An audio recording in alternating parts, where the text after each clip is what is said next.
Hi, Saints. Welcome back to Monday Mentor. As always, it's my privilege to be with you. Oh, my goodness, we live in unprecedented times, don't we? COVID, our political hotbed that is just a mess, the tension that is all over our country, the morality that is seeming to slip away from us. We live in a postmodern world, which really means in simplicity that we've lost our meta narrative. There is no longer a universe. There is now a multiverse. Because we've lost the multi or the meta narrative, there now are local narratives, independent individual stories that now compete with one another. And in those independent individual stories, you and I are the center of that particular universe. It says it powerfully in the book of Judges, where they did what was right in their own eyes. And so we have a nation right now of local narratives that we are contending for our universe and fighting, and this competition is incredibly chaotic. And the only outcome to all of this is chaos and pandemonium. And for years and decades, the United States of America functioned under a meta-narrative that was the Judeo-Christian ethic, and that has gone by the wayside. Whether you agreed with or believed in God or believed in the church, whatever that might be, there was a certain ethical standard that everyone sort of agreed to and acted upon. Even if it wasn't felt in the heart, it was agreed upon. Well, that is now gone. And so, as a result, we are in pandemonium. And one of the results of that particular loss is, I think, maybe in the last couple administrations, as far as our presidents go, I have heard a refrain more frequently than I used to in my early days of my life. He's not my president. So under President Trump, there was a group of people who would declare that. Under President Biden, there's another group of people that might be declaring that. And I so appreciate our country and its freedoms. And what I'm about to say is not really political. It's really just centered around the simplicity of a kingdom thought. But I do appreciate the freedoms that you and I have to be able to say he's not my president, and I disagree with the administration, whatever that might be. And there's good cause for us to disagree. But there is a problem with that, and that's what I want to highlight.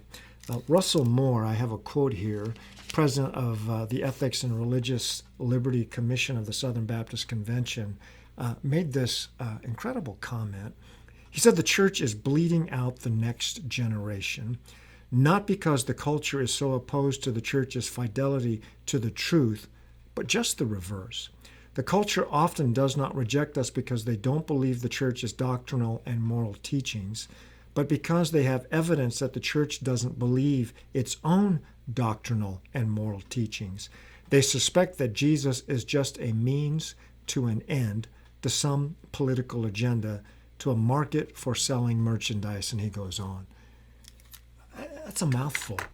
It's a mouthful. And so there is a kingdom righteousness and an ethic that we all contend for. And I could argue with Dr. Moore that there are some things our culture is not in agreement with us on.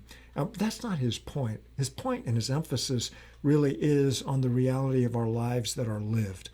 The Apostle Paul says in 1 Corinthians 11:1, be imitators of me as I am of Christ. He again says it in Philippians 3:17, join in imitating me. There's this pattern of life that I am going to demonstrate in my weakness, in my flesh that is being redeemed, that's not perfect, that I want to model the life of Christ in every way I can. So in my moments of greatest glory, you're going to see how I handle glory and hopefully am a humble man. In my moments of stupidity and failing, you're going to see how I own my sin and my stupidity and repent to God and to the people I may have hurt. Well, Paul is modeling that the best he is able. And so part of our issue in a comment like, he's not my president, isn't that I would agree or disagree with you. The issue is that in contending for a kingdom morality, we often do it in an immoral way. We often undermine our own spirituality. So the way that you might vent, or the way that you might use vitriolic anger or rage or words or profanities or degrading another person, our president, the political offices, whatever that might be, is that the pattern that you'd want your children, if you're a pastor, your people to imitate? If it's not, then our contending for a morality is immoral in the way we contend for it. And no. I am not suggesting we don't contend for the morality that we believe is a kingdom morality. I'm not suggesting as citizens we don't vote and press and contend and write our politicians and hope for a change in certain procedures, policies, and what have you. What I am suggesting, though, as citizens of the kingdom of heaven, we have a higher ethic. And that while I may disagree with the party right now that's in office, with the administration on particulars or specifics, I have to respond in a way that's still Christ-like. Passionate, yes. And maybe pressing the point, yes. Turning tables over in some way, yes. But never in a way that would cause me to act immoral, that I wouldn't be able to say to my kids, imitate me. To my people, imitate me. God help us. So I just want to suggest to you on this day that while you and I are contending, may we not forget the golden rule. Do unto others as you want them to do to you. Treat people in a way that is life-giving, so that if people are undermining us in our morality, that we wouldn't undermine our very own spiritual ethic and spirituality to prove a point. The ends never justify the means. There is a righteousness that is lived. I want to be able to say to my daughters, imitate me. Not, don't do what Dad did here, but, after all, what they did was so wrong, Dad had to do what he had to do. No.